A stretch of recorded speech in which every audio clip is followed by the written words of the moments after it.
Baiklah, Assalamualaikum warahmatullahi wabarakatuh. Pertama-tama, puji syukur atas kehadirat Allah Subhanahu wa Ta'ala, karena berkat rahmat dan limpahnya kita dapat berkumpul di tempat ini guna melakukan presentase. Tak lupa pula kita kirimkan salawat serta salam kepada junjungan kita Nabi Muhammad SAW yang telah membawa kita dari alam kegelapan menuju alam keterang benderang seperti sekarang ini. Sebelum kita memulai presentase, saya ucapkan banyak terima kasih kepada Ibu dosen yang telah memberikan kesempatan kepada kelompok 6 untuk menampilkan presentasinya. Baiklah, sebelum memasuki materi, saya akan memperkenalkan anggota kelompok dari kelompok 6. Yang pertama, atas nama saya sendiri sebagai moderator, Andi Yaman sebagai pemateri, dan yang ketiga yaitu Renu Uliana sebagai penanya.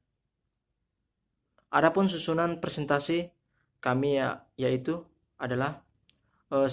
Pembukaan, 2. Penyajian materi, 3. Sesi tanya jawab, dan 4. Penutupan. Acara pertama adalah pembukaan. Marilah kita membuka presentasi ini dengan basmalah. Bismillahirrahmanirrahim. Selanjutnya penyajian materi. Dengan ini saya persilahkan Andi Yaman untuk membacakan materinya. Bismillahirrahmanirrahim. Assalamualaikum warahmatullahi wabarakatuh. Baiklah, terima kasih kesempatan yang telah diberikan kepada saya. Presentasi berjudul Kedudukan dan Fungsi Bahasa Indonesia. Yang pertama, kedudukan dan fungsi bahasa Indonesia. Yang kedua, kedudukan bahasa Indonesia. Bahasa Indonesia mempunyai kedudukan yang sangat penting, seperti yang tercantum pada Ikrar ketiga Sumpah Pemuda 1928 yang berbunyi, kami putra dan putri Indonesia menjunjung bahasa persatuan dan bahasa Indonesia. Yang ketiga, ini berarti bahasa Indonesia sebagai bahasa nasional. Kedudukannya berada di atas bahasa-bahasa daerah. Selain itu, di dalam Undang-Undang Dasar 1945 tercantum pasal khusus pasal 36 mengenai kedudukan bahasa Indonesia yang menyatakan bahwa bahasa negara ialah bahasa Indonesia. Yang keempat, dengan kata lain, ada 2 macam kedudukan bahasa Indonesia. Yang pertama, bahasa Indonesia yang berkedudukan sebagai bahasa nasional sesuai dengan Sumpah Pemuda 1928. Yang kedua, bahasa Indonesia berkedudukan sebagai bahasa negara sesuai dengan Undang-Undang Dasar 1945. Yang kelima, fungsi bahasa Indonesia. Yang keenam, di dalam kedudukannya sebagai bahasa nasional, bahasa Indonesia berfungsi sebagai yang pertama, lambang kebangsaan kebanggaan. Yang kedua, lambang identitas nasional. Yang ketujuh, ada 3 alat perhubungan antar warga, antar daerah, dan antar budaya.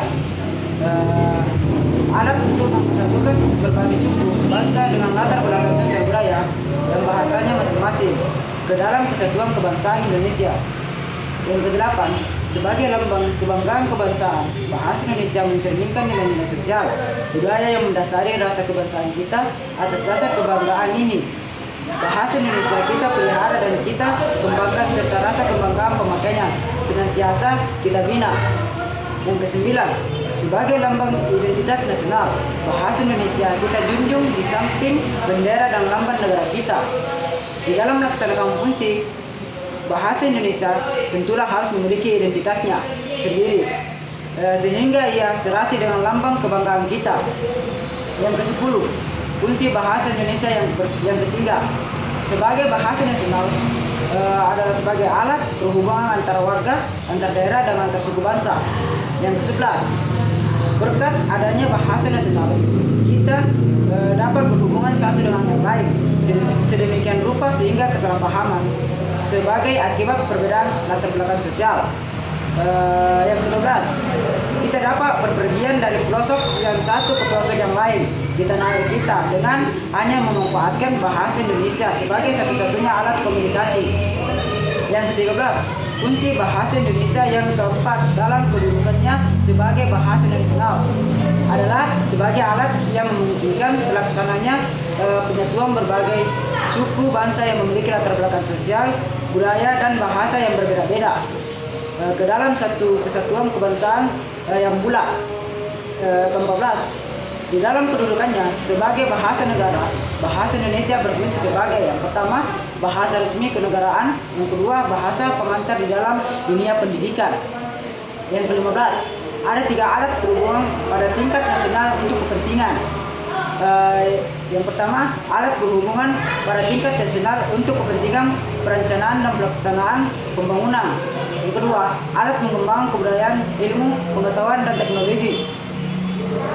Yang ke-16, sebagai bahasa resmi kenegaraan, bahasa Indonesia dipakai di dalam segala upacara, peristiwa, dan kegiatan kenegaraan baik dalam bentuk lisan maupun dalam bentuk tulisan. Sekian dari saya kembalikan kepada moderator. Baiklah, kita baru saja mendengarkan paparan materi dari Andi Aman. Selanjutnya, sesi tanya jawab, yang dimana pertanyaan hanya ada satu saja. Baiklah, saya persilahkan untuk Reni Uliana untuk bertanya. Saya persilahkan. Bismillahirrahmanirrahim. Assalamualaikum warahmatullahi wabarakatuh. Terima kasih atas kesempatan yang telah diberikan kepada saya. Pertama-tama, perkenalkan, nama saya Reni Uliana. Baik, adapun tujuan saya yaitu ingin mengajukan pertanyaan terkait fungsi bahasa nasional.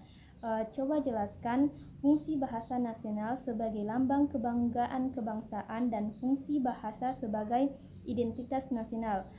Mungkin itu saja pertanyaan dari saya kembalikan kepada moderator. Baiklah, saya persilahkan Andi Aman untuk menjawab pertanyaan dari Reni Uliana. Baiklah, saya akan menjawab pertanyaan dari saudara Reni.